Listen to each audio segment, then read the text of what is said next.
Hello, everyone, and welcome to another expert session number 105. Just before we start, some sponsor recognition. So first and foremost, AirMeet, the platform enabling our global sessions, and Acclaim, the AI infrastructure and applied intelligence partner supporting Evolve.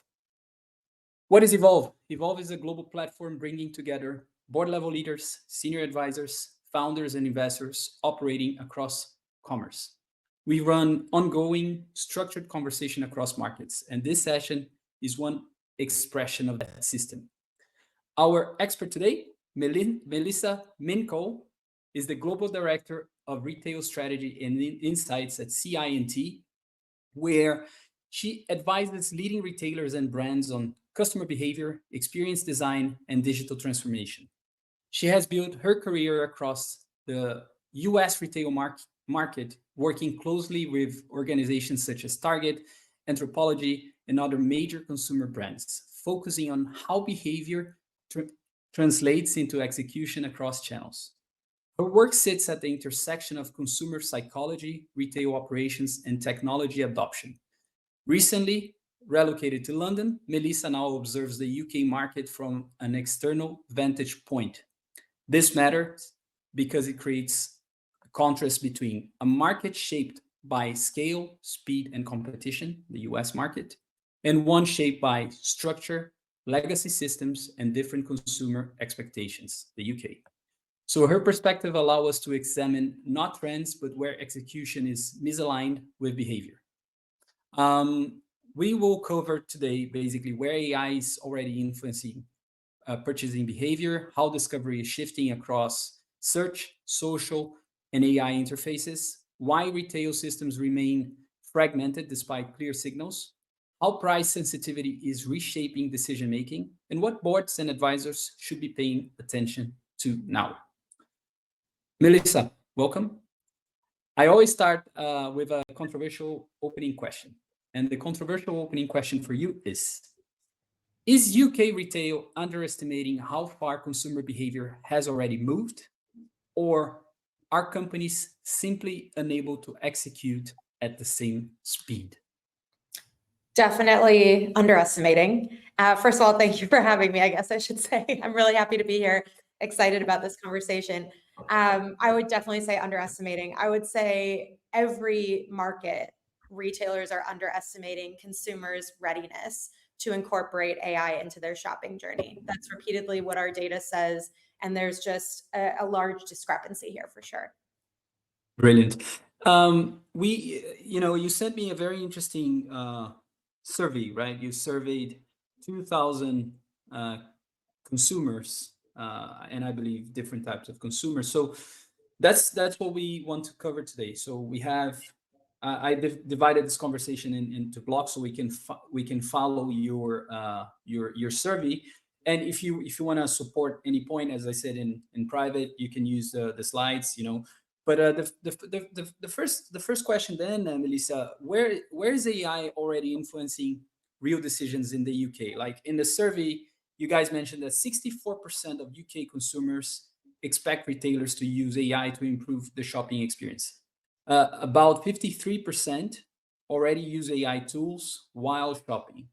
62% are unfamiliar with agentic AI. So then the question, right? Where do you see that AI already is influencing real decisions in the UK? Yeah, so we offered consumers in our survey many different options in terms of how they would be using AI tools in their shopping journey. And 68% of those 61% that said they've been using or have used AI tools said they're using them to find where they can buy the item that they're looking for. 52% of that group said they're finding the best deal using AI, and 48% said they're finding the brands that sell the items they're looking for. So what you can see is, and this is what I always talk about, is really consumers are very mission oriented today when it comes to the shopping journey. They know what they want. They have a really solid idea of what they're looking for, and they're leveraging AI to help them find it as quickly and efficiently as possible. And that just kind of speaks to this unconventional wisdom that I like to talk about, because conventional retail wisdom would say that designing the most engaging, fun, exciting shopping experience is what consumers want. But time and again, our retail data always tells us that consumers really want an efficient shopping experience, not really an engaging one. The less time they need to spend, the better, because it means they got their mission completed more quickly. Interesting.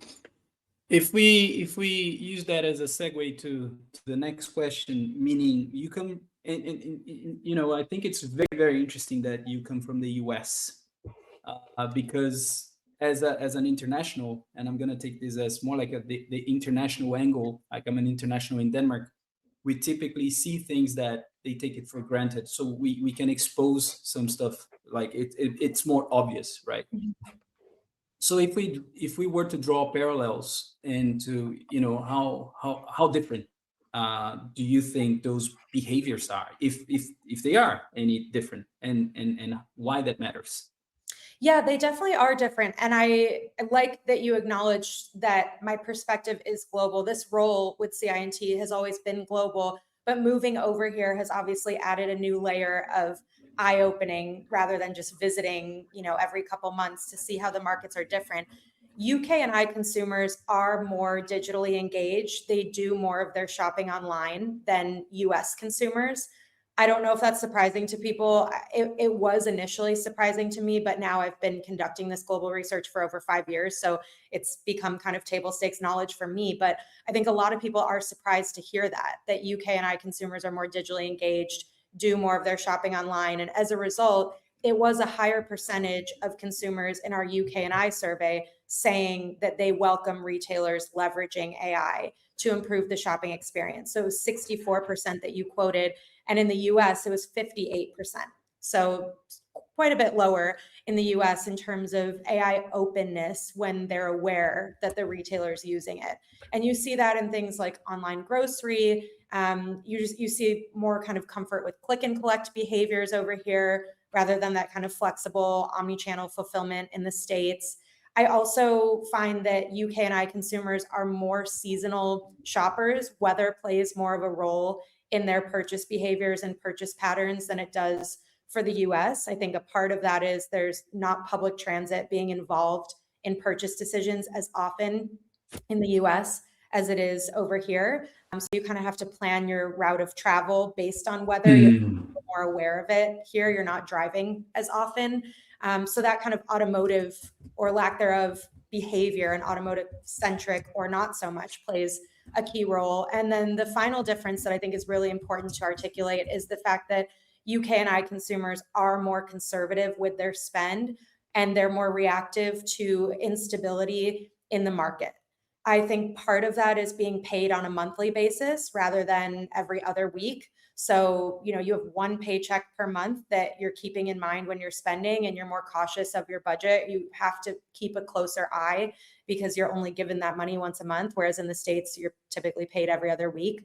And then another part of it is just differences in cost of living and lifestyle that way. But UK and I consumers are definitely more aware and more interested in promotions and offers and are more conservative with their spend than US consumers. That's very interesting. Henrik, you are an e-commerce global analyst as well. So perhaps you have your remarks there, and a question to Melissa. I love the fact that we have somebody on today that has an actual survey with data on what's happening. And the reason I mention that is that we are currently getting a lot of PR from all these AI platforms about, you know, how many people are engaged with the, you know, chatbot or whatever. I think for me, the question that I have for Melissa is how do you think AI goes hand in hand with promotional behavior in Europe? Because I sit in a country where we also get paid in a 30-day cycle. We also are much more focused on surviving the 30 days than being paid bi-weekly. So is there a connotation that AI could accelerate the race to the bottom, or is this going to become another channel that brands and retailers need to understand that they need to be feeding with data to ensure that they can be found by consumers? Yes. I have so many answers to this question, so I'll go a few different directions. But first and foremost, really quickly, the answer is yes to the last part of your question, which is, should retailers be using AI to essentially, I think this is your question, essentially achieve dynamic pricing and to be feeding those offers as quickly as possible in real time into these agentic commerce platforms? And yes, they should, because this will only increasingly become a part of consumers' shopping futures, is leveraging agentic commerce platforms to help them find the best deals as quickly as possible. Agentic commerce platforms are another channel. So we have entered a new era of omni-channel shopping. And that's how retailers should be thinking about it, is that it's not really cannibalization. It's another route to discovery for their brand. Therefore, they should be putting as many deals, discounts, offers, promotions through these channels as possible to be discovered that way. Because yes, consumers are increasingly price sensitive, and the more available they have these tools at their disposal, the more confident they'll feel and empowered they'll feel to find those best prices. To address your question about the race to the bottom, because the race to the bottom has been an important topic since I started in this field like 14 years ago. And I remember, this is another kind of example of unconventional wisdom, I think, prevailing and being really important, is I remember people talking about the race to the bottom and the importance of retailers not seeing price as a sustainable competitive advantage, because that word sustainable would imply that it's an advantage they could maintain forever. And if you're racing to the bottom, there's finite levels to the bottom, right? But I have argued for a long time that actually price is a sustainable competitive advantage, and you should try to race to the bottom for as long as you possibly can and find new ends to that if you can. And AI and technology are kind of the ways to get there and to find cost efficiencies, protect profits where you can. So I'm a big proponent of dynamic and flexible pricing, and AI is the key tool for that. When you talk about the consumer, when you said you love that we have real research, and we do, and I love it too, because I'm a data nerd. When we ask consumers how they feel about dynamic pricing, unsurprisingly, they don't love it. But when they do understand that it actually allows them to get better deals, because dynamic means it can work in both directions, then they welcome it. And that's really, at CI&T, what we define as dynamic pricing. It's everybody wins. It's helping the consumer get a better deal and in turn drive more volume for the retailer as well. Thanks. Stuart, you as the, go ahead. You're the tech partner from the UK here. Yeah, so you can give some local context. So it's really, really interesting so far, but you're talking about more the end of, like, in front of the consumer presenting something. A lot of what we do is about the technology, the foundations that underlie that. Obviously, Shopify is doing a lot to try and race into AI. Other people are. Is there anything, and I'm guessing there's a few people on this who are quite tech focused, is there anything you've seen from a foundational, what technologies are winning to enable you to do more with the AI? Like something like dynamic pricing or AI on the front end is great, but can be really difficult if you're not using the right technology. Have you seen anything around that? That's the thing, is the technology is kind of the behind the scenes. The dynamic pricing is the outcome. Same with digital signage. Walmart just said they're going to be implementing digital signage across all their stores. Therefore, they can fluctuate those prices. They've said we won't really be doing it for that, but it is effectively to change prices in real time more efficiently. So that's the thing with AI. And this is a conversation I have with a lot of journalists often, because the question is, well, what does it look like behind the scenes versus for the consumer? And technically it's kind of the same. Like the outcome is what the consumer sees, but the technology and the AI is what the retailer is implementing behind the scenes. So they're kind of two sides of the same coin, if that makes sense. Awesome. Let's move on to the next block where you guys talk about discovery and entry points. So search in the UK remains the primary starting point in the survey. 29% of consumers, if I understood it correctly, then you can always correct me, please, Melissa, if I'm not talking any rubbish here. Yes, search is the primary entry point according to your survey. Oops, let me just see. Let me go back. Sorry, guys. Yes, so search remains the primary starting point for consumers. AI assistants already represent 23% of starting point. So where people are using AI assistants, maybe GPT, maybe what? Perplexity, maybe some other assistant that I don't know. And 70% of the purchases happened via social platforms in the UK. So with that as a as context for us, is search still the dominant entry point or already weakening? But before you answer that, I think there's also one thing that is important for me, at least. You mentioned agentic, the word agentic. Could you give me your definition of agentic?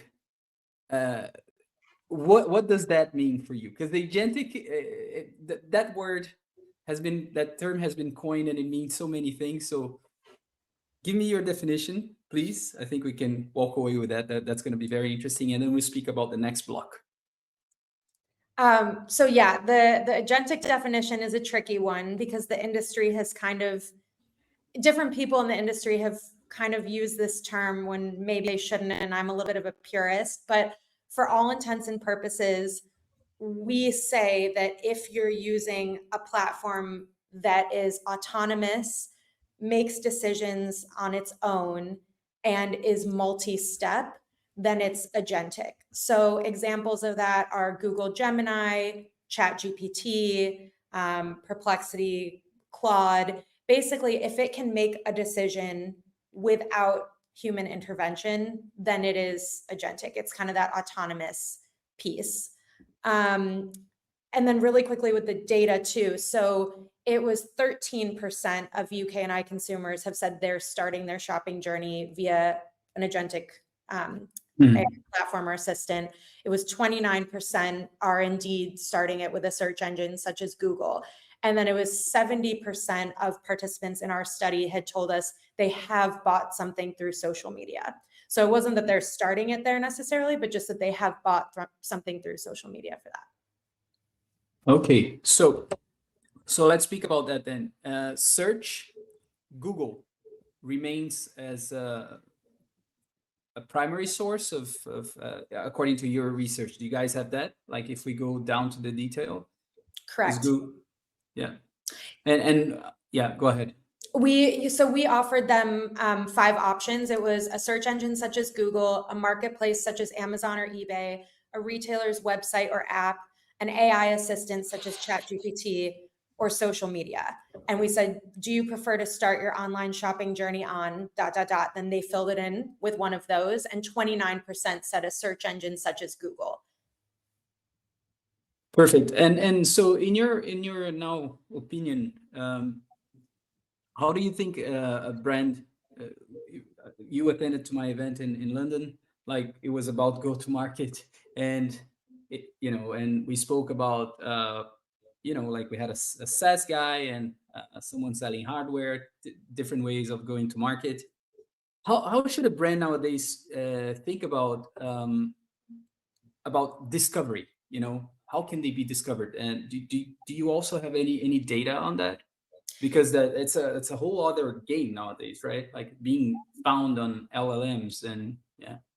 Yeah, and the two brands that you hosted both said, and I saw this at NRF back in January as well, both said, people are organically discovering us through these LLMs via content that we're not even producing ourselves, but is user-generated content, for example. So there's aspects of discovery that you do have control over nowadays as a brand, and then there's aspects of discovery that you simply won't, because it's what other people are creating around your product or your retail experience. So discovery has definitely morphed in that sense. I'm likening it to TikTok and the democratization of that algorithm, because a lot of small brands, small retailers were really excited about TikTok because they started becoming discovered organically through that platform, because it was a democratized algorithm, or is here in the UK, a democratized algorithm. And so it's very interesting. Some of that lack of control means that a new consumer or an unanticipated consumer may discover your brand through, similarly, these LLMs. And so the best advice I can give is going back to that idea that we're in a new era of omni-channel. You have to think about everything you're putting out as a brand, and then also the ripple effects of what consumers may be talking about and putting out about your brand, and also the natural language they'll use to search for your brand. And the retail report we published prior to this UK&I one that we published only in the US, though the findings still hold for pretty much, I'd say, everywhere. They hold globally. What that showed me is that we've changed the path to purchase order. It used to be discovery, research, buy. Now it's research, discovery, buy. And so consumers are very mission oriented. They know exactly what they're looking for. They type in some sort of search, and then they end up discovering all of these brands in unanticipated ways because of LLMs, or because of TikTok, or because of other search engines. Hendrik, any remarks on that point? So The discovery. one, I love the fact that Melissa has called out that the path to purchase has changed. What I've seen year to date is companies are working with startups to essentially seed their content in LLMs to be found. I'm seeing especially older, more brands with bigger budgets essentially going to these startups and saying, can we please ensure that we are found in these LLMs? So that's number one. Number two, I think we all need to take a deep breath and just realize that Sam Altman et al. Will continues to tell us that Google is going to die, and we need to be on the LLMs. When I work with clients, I tell them you've got to use this as an opportunity to experiment. For me, the analog is when we go back to, the whole mobile versus desktop, in the sense that you need to be optimizing for where the consumer is.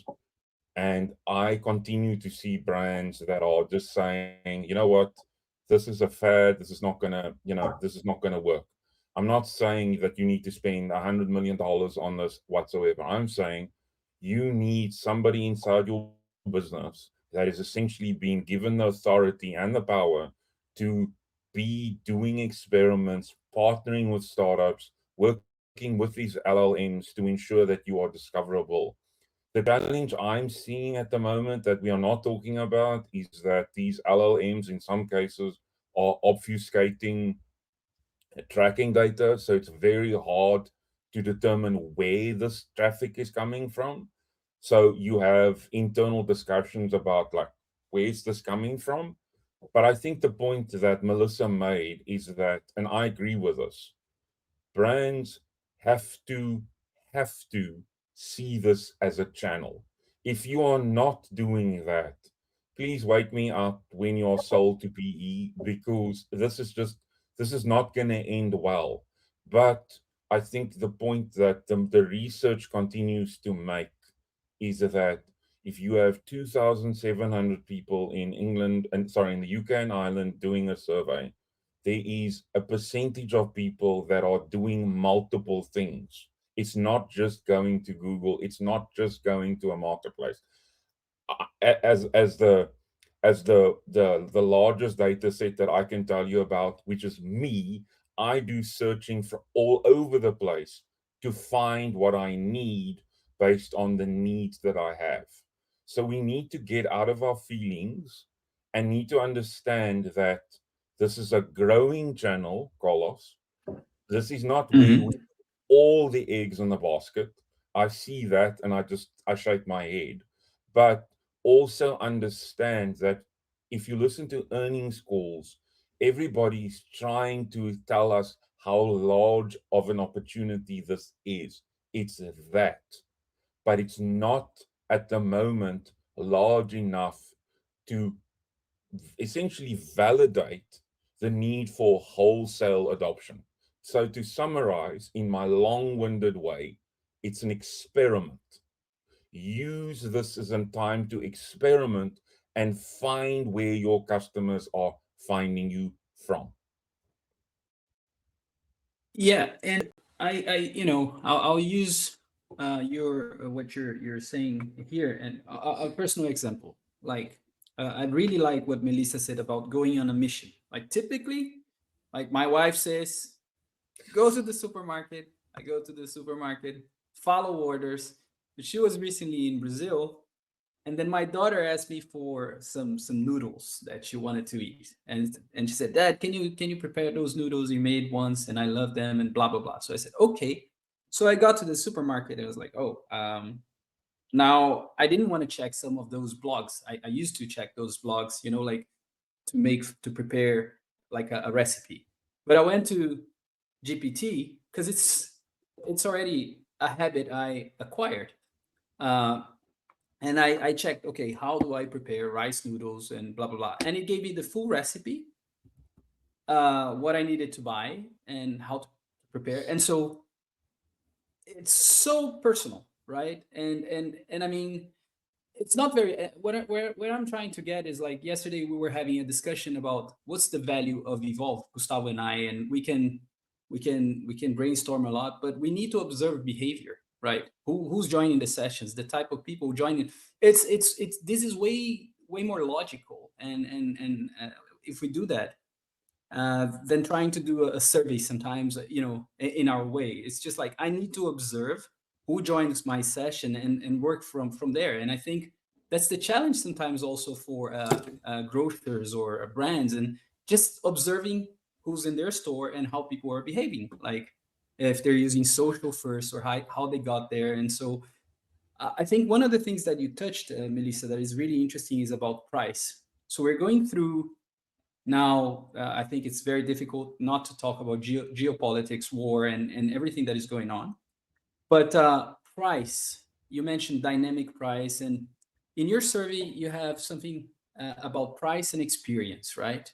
So tell us about how price is becoming dominant in as a driver for brands. And Yeah, I mean, we repeatedly see that it's a main criteria for loyalty. I like to talk about a loyalty triangle for consumers, which is quality, price, and assortment. Those are the three variables that factor into loyalty. If you're not priced well, and well is subjective, right? If you're not priced the way the consumer expects or hopes for you to be priced, you get rolled out immediately. The quality obviously has to be there, and the assortment, of course, has to be resonant. So I like to say, because consumers are so well researched today and they are mission oriented, they're always kind of triangulating their purchase decisions. Those three variables are what drive it. And price is really kind of the table stakes entry point into a consumer's consideration set, because they are so budget conscious. I also want to really quickly speak to what Hendrik said about Google dying. And we've said that about brick and mortar before. Actually, I don't even want to see. The industry said that. I specifically said, no, brick and mortar will never die. And the same goes for Google. It's just another channel. Agentic commerce is another channel. It's important to be there, and it's really important to double down on your strategy. Like Hendrik and Stuart mentioned, with GEO and AEO, so optimizing discovery. And that's something that we do, and we're really helping our clients focus on, is making sure that they're discoverable in those channels. But these channels are not mutually exclusive. It's important that you're there as a retailer, but not at the cost of other channels. You need to be everywhere because your consumer is everywhere. Mhm. When it comes to, I think, loyalty programs, I'm not sure if they're as dominant in Denmark my perception in the UK. If you go to Boots or there's a loyalty program for almost anything. At least the major chains, they have one, right? So what's your perception, Melissa? If you compare it to the US, is it different, or is it just me? Very different. Yeah, exactly what you Yeah. observed is correct. In the States, you have loyalty programs offered by every retailer, but you don't see the consumer interest and adoption the way you do in the UK. And I really think it goes back to that cost consciousness and monthly budgeting mindset that UK consumers have and US consumers just don't. I also like to talk about convenience and how the definition of that is really more about mental energy than it is necessarily about cost or time savings. And loyalty programs often are not structured in a way that saves the consumer mental energy. If they have to take out a bunch of cards, or if they have to download an app and make sure they're regularly updating it, while I do think it's incredibly important to have a highly functioning, efficient app that includes your loyalty program, US consumers just are not as interested and enticed as UK consumers are. Mm-hmm. Super interesting. All right, so let's move on to, I think just a moment, we have reached 31 minutes. So Gustavo, please make sure that others, so that's one of the other thing that we do, Melissa, when we reach about 30, 35 minutes, we invite other members in the community so they can fire their questions as well. I think Alexis, she wanted to ask a question. I'm not sure about others. You're all very welcome. In the meantime, I'm gonna move on to the next block, which is trust and control. So yeah, tell us what builds trust in a AI-enabled retail, and if brands are losing control over decision making and what they should do about it. Lack of bias is what builds trust. So when we asked consumers what their major concerns were with agentic commerce and AI-driven commerce, the first concern that was most often cited was, unsurprisingly, data privacy. They were very worried about sharing their data. But the second most common response was concerns around bias and agenda being pushed. And that was really fascinating to us, to see that consumers are already worried about these AI agents pushing some sort of agenda and promoting certain search results, retailers or brands above others. That is what will force consumers away from the experience, will cause mistrust, and just a lack of interest and engagement, because they'll think that the retailers have just bid and paid to be high up in those search results. So it's a really important issue that retailers will have to navigate with agentic commerce, just like they've had to figure out with search engines. Alexis, welcome. Hi, Fire away. everyone. Thank you, Melissa, for everything that you said so far. My name is Alexis. I'm a retail reporter based in Germany. And I have been on, a kind of fireside chat recently where a beauty brand told us their strategy, where they actually limit AI and AI content production, especially because it has such a high impact on trust towards their customers. What have you seen in the market? Where do retailers or brands put borders, ethical borders, or maybe strict rules such like no skin adjustment through AI, no filter, the whole cosmetic industry is quite a good example. Where do we stop the fake, and where do we start with being real and showing real results? Yeah, in the beauty space, that's obviously a very sensitive subject. Same with fashion. And that is just a cultural issue that I think we're all trying to navigate and all trying to figure out. From a marketing perspective, there are definitely some challenges and risks with using AI too much. There's, cultural nuance that you may risk misunderstanding and therefore offending audiences if you just go with the technology and not with humans to kind of gut check and all that. So this, I really like to call this the Wild Wild West. This is an arena that we're all discovering and exploring together. And it's really important to be fearless. And simultaneously, it's really important to be proofreading more than you've ever proofread before and to include humans in the process instead of, using it as a way of displacing. It's more about making sure that the humans are not only part of the process, but are trained on how to incorporate it effectively and overcome those risks. Is there anything like specific guidelines that you can maybe share? Not necessarily for which company, but for example, the company that I just spoke about, they said that they will always take natural models and apply their products. And certain things have never been photoshopped and will never be touched by AI. Also because they actually did social listening. So they asked their Instagram and TikTok follower, this is AI. Would you like to see more of that on your feed? And people were like, hell no, like 75% said, no, we don't want that. Especially because obviously it has to do something with self-esteem and realistic expectations. Yeah. Maybe you have another example, or the guys in the call, in the podcast have other examples for where do AI get specific limits, also communicated limits to the customer.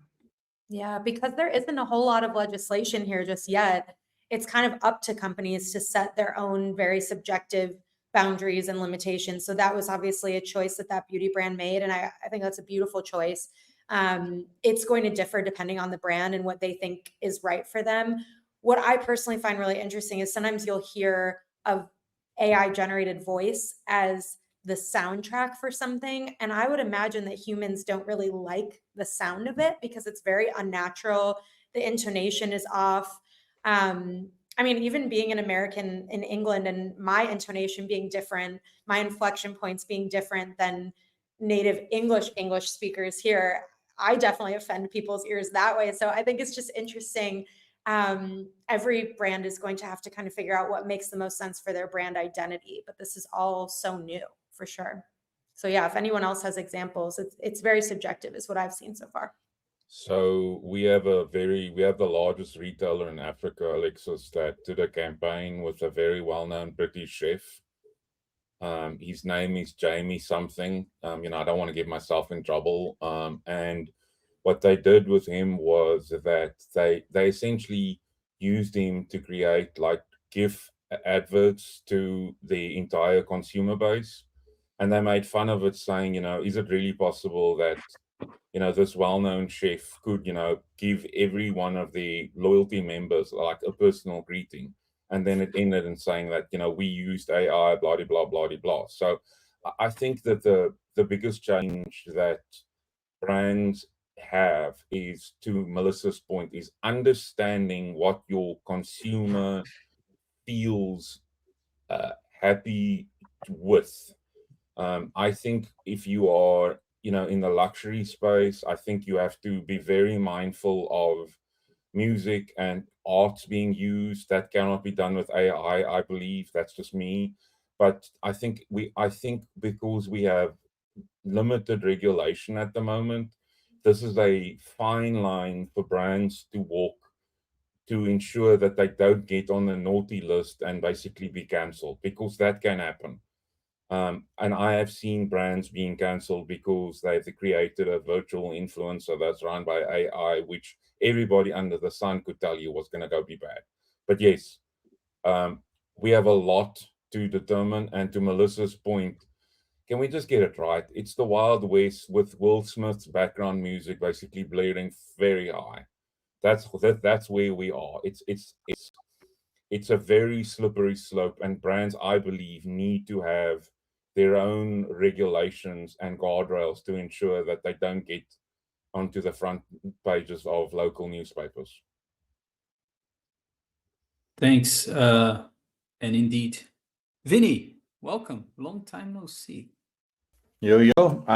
Thanks for having me on. And sorry I didn't get to London to see you, Melissa. I was really Really looking forward to speaking with you. I just love your outlook in general. I think you've got a very balanced view, and I love reading your commentary as well. I think it's probably some of the most balanced out there, which is great. A couple of points just to kind of chime in on. I don't know if they're questions or statements or what, but one, you've kind of pointed to the fact we need friction as consumers. And I think if we want to keep humans in the loop, we've got to create friction points, which means convenience over technology being everywhere. And we've got to try and accept that. So I have a question.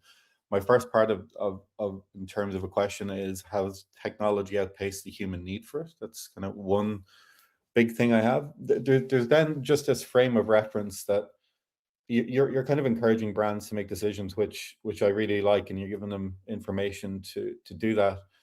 There was an interview with Sundar Pichai this morning on Cheeky Pint podcast with the Collison brothers, and he said his time horizon for decisions or for being definitive on stuff now is about 12 months, where it used to be 5 years, which to me kind of suggests we've got a much shorter time frame to operate within, because now he's got this much shorter runway to operate in. So it tells us that, to Hendrik's point, we've got to be experimenting all of the time. And classically, what I loved about multi-channel or omni-channel retailing was the person who won was the person who recognized arbitrage moments and was able to execute on them. And I think the technology allows us to do those things. So my question, going back to it, I guess, how do we draw that line to say the technology has brought us as far as it should? And I know it's going to evolve, and we're gonna continue to do all these things, and NRF floors will still be full. But is there a line in the sand that we should recognize and say, if we go beyond this, we lose that human component, which is, we want you to make a choice or a decision so that you stay non-passive in your own retail experience? Yeah. Firstly, thank you for the compliments. I do try to stay as unbiased as I'm such a facts person. So You're I'm fantastic at it. thank you. I'm glad you see that. I'll never deviate from data ever. So thank you. Thanks for recognizing that. I love the question about, tech outpacing human need, because ironically, retail has a long history of doing just that with things like click and collect, flexible fulfillment in the States. Consumers were not ready for that when it was first introduced. They didn't see a point. Our data a long time ago used to say, when I was still in this field, but just elsewhere doing consumer research on it, was that consumers didn't understand why they would buy online and pick up in store. If they were going to be going into a brick and mortar environment, why wouldn't they just do the whole path to purchase there? And vice versa. If they were going to shop online, why wouldn't they just do delivery? So that's one example of where tech did outpace human need for a long time. And it was kind of COVID that tipped the scales in the favor of omni-channel fulfillment, because consumers couldn't physically go into stores. QR codes, same exact story. Consumers didn't really see the need for that. Why would I use my phone when I'm already in person? And then COVID. So typically it's kind of some sort of cultural moment, whether that is tech itself or another retailer doing something like Amazon doing 2-day delivery, that caused a big change in the industry. You usually need some really large external force to get consumers and retailers operating at the exact same speed. AI and like agentic commerce is actually the one time in my career where I've seen consumers move faster than retailers with their technology readiness. So that's why this is such a pivotal moment in the space. This is really the first time consumers are using technology and retailers aren't there just yet. Like you saw the announcements over the last couple of weeks with OpenAI saying, oh, actually, never mind. We're not going to complete the purchase within our channel because that's not how we're most conducive to the shopping journey. And so there's still a lot of learning going on behalf of retailers, whereas consumers, as you saw in our data, or you heard, the majority of consumers are already working agentic commerce into their path to purchase, and retailers haven't fully figured out just where to get with that. So typically tech does outpace human need in retail. Think about virtual fitting rooms. Consumers didn't really understand the need for that. That's another example. They were like, well, if I'm going into a physical store, why do I then need a virtual channel to try something on? Stuff like that. So, and then to your other half of your question about speed and the timeline for decisions shrinking. I find this absolutely fascinating. It's absolutely true, especially because of AI agents. Consumers can make many decisions a lot faster. And so what I've been saying is, as a retailer, what you are selling now is decisiveness. Like you're selling certainty. And that's why research was one of my 2 key words for 2026 for retailers to really take on board, because you're effectively selling research, the research experience to the consumer, and you can drive faster conversion by providing the optimal amount of research to the shopper so that they feel like, okay, I've spent exactly as much time as I wanted to make this purchase decision. And to your point, that used to be 5 years and now it's 1 year, or, that used to be 6 months and now it's 1 month. And I think what this also makes us start to wonder at a philosophical level is, what does impulse purchasing look like now? Like, we're all pretty educated. We're all very planful, if you will, with that word when it comes to purchase decisions. Have we been thinking about everything we're buying for a lot longer than we thought because of social media and constant exposure?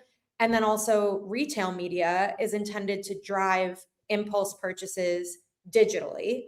And so, that's another manifestation of a new wave of impulse purchasing, and just the fact that digital is changing the game of what that looks like and how we define it.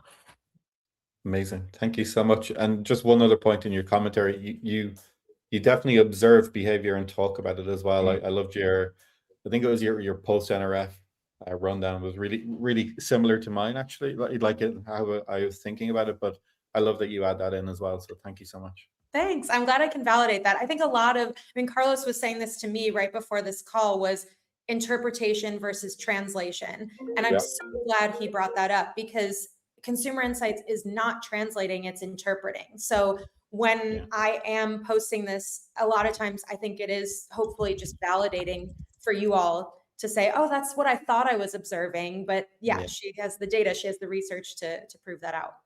Nail on the head. Awesome. Owen, welcome. Hello everyone. Melissa, really great session. Thank you so much for sharing your experience and your points of view. What I'd like to ask you, it's about as the AI enables a hyper personalization at scale, at some point everyone will be able to do it. So what do you think will actually differentiate brands in the next few years, considering that can become a commodity? What can brands actually do to become different? That's a fantastic question. Yeah, as the playing field gets leveled, how do you then level up again, essentially? Because technology is kind of a great equalizer or a great enabler. I love that you brought up hyper-personalization in this context. I posted the other day about Lowe's doing this hyper-personalization on their website. They are creating hyper-personalized, individualized websites, basically, for each shopper based on things like, what is the weather like in their area? What have they already purchased? What are their preferences? Stuff like that. I definitely see that being a core part of the future of retail. The fine line you're, of course, always walking with hyper-personalization is, are you weirding the customer out? Are they, going to fear that their data is not as private as they'd like it to be? Going back to that whole topic. But to answer your question, I think hyper-personalization will go even further. And I've actually been saying this for a few years. We haven't fully seen it just yet, but one-to-one product development. So not even just the digital experience, but products themselves. I know we've seen mass customization. Nike, for example, was one of the first brands to do that. The pushback I always get when I say it's the future of retail is this that scalable? Because it's essentially like one-to-one production, just-in-time production. But eventually, technology will enable that to be scalable. It will be kind of like modular production that ultimately becomes one-to-one individualized. And so I think maybe we won't even just see this from a digital perspective, but we'll see hyper-personalization with products. And I think the reason consumers are would be so interested in that is because of how mission driven they are and how niche we all think our needs are when we're shopping. The level of specificity we are incorporating into our searches is just getting more and more detailed. So I have a friend and I used to say, you're a person who needs a thing for everything, and that her needs were so niche.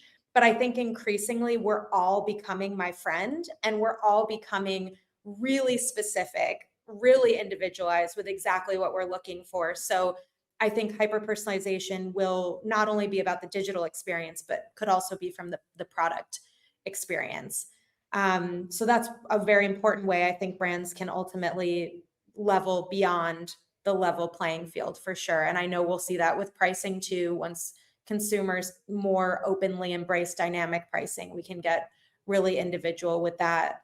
But yeah, I mean, demand forecasting, the more individual you can get with it from a product and an experience perspective, the better, because the industry and the market is only getting more complex. And that just means more fragmentation from a needs perspective.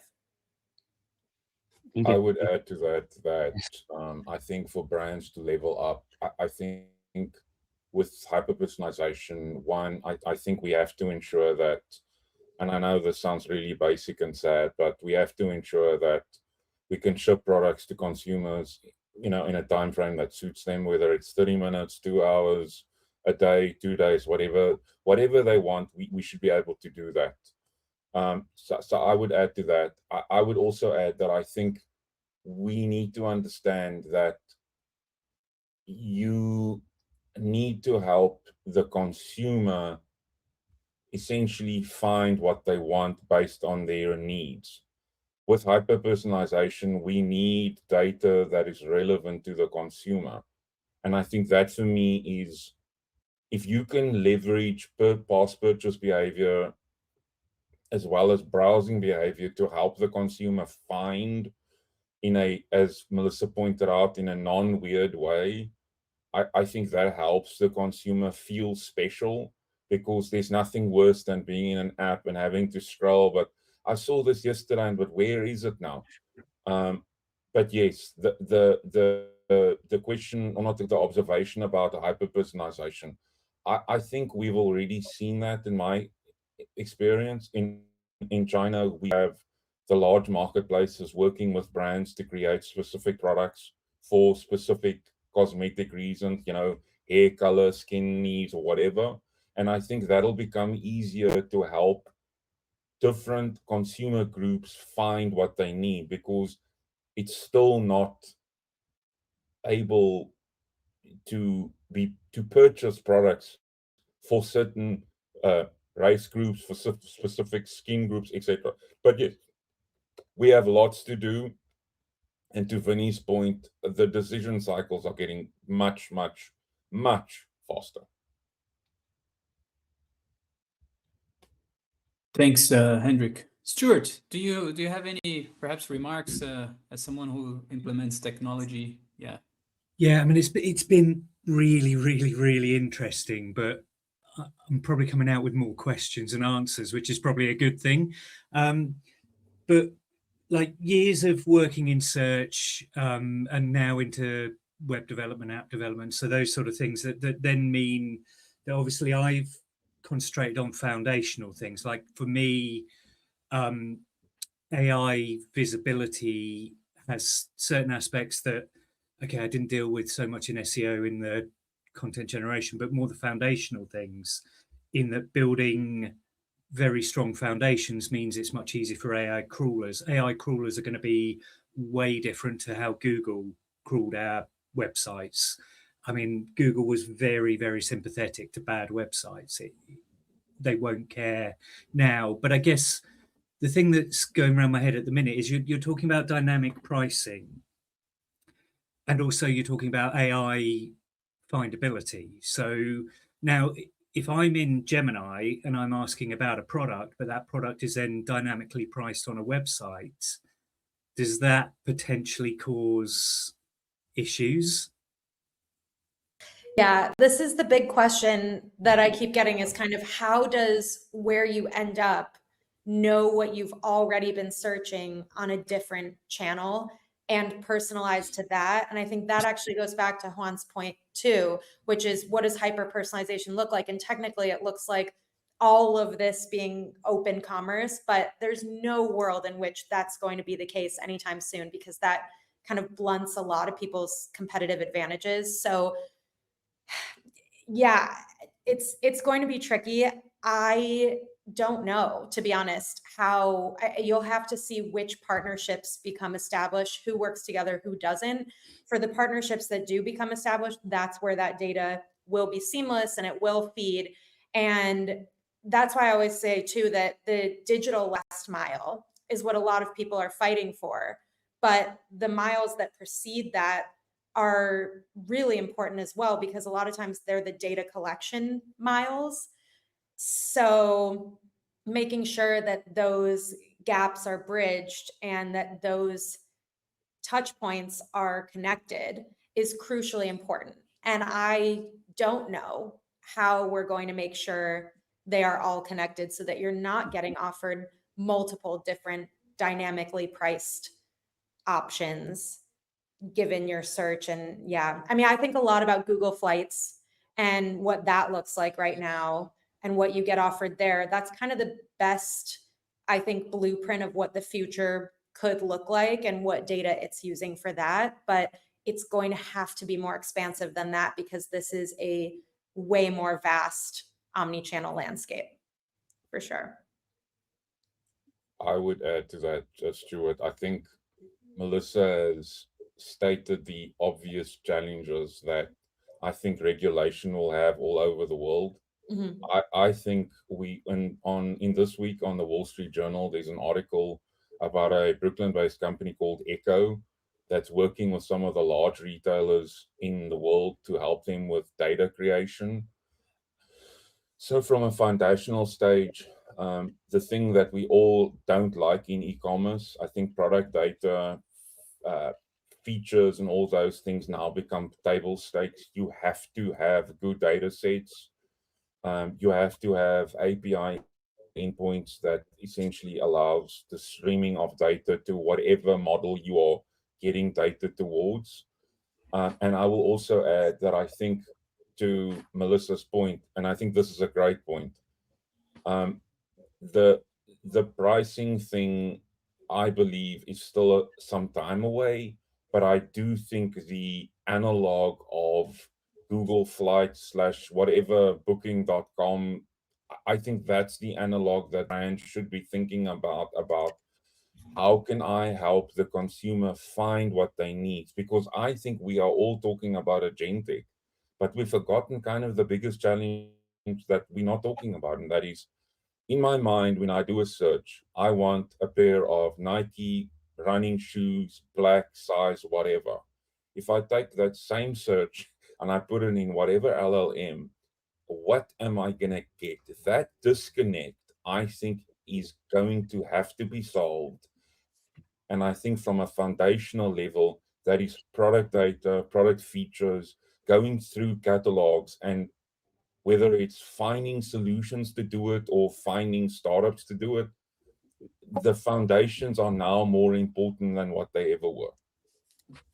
Absolutely. So is it I mean, sorry, listening through that, are we talking more about entity-based? Is everything? So when you talk about a pair of trainers, instead of being a page on a website, the trainers are an entity with certain features, which lends itself to better web development, better entity-based.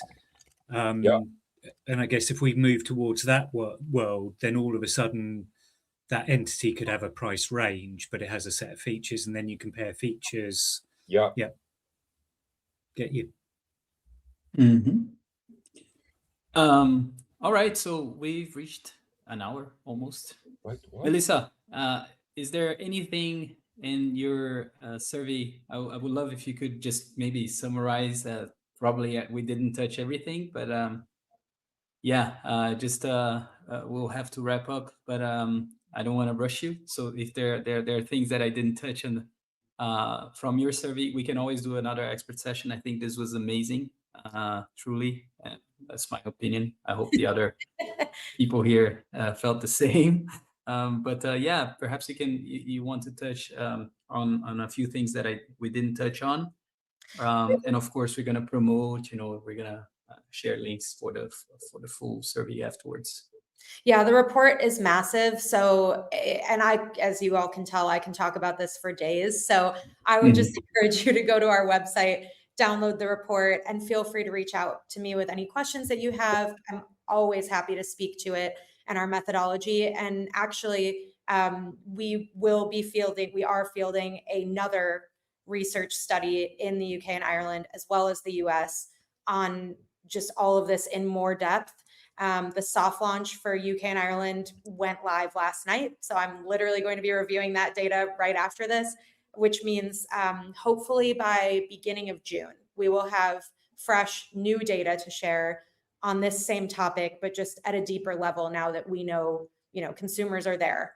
Because this is really fast moving and it does require us to deploy the research often. But to Stuart's point, I would just say, if you have more questions than answers right now, you're not alone. And that's a really difficult thing for me to accept, someone who likes to be an expert in a field.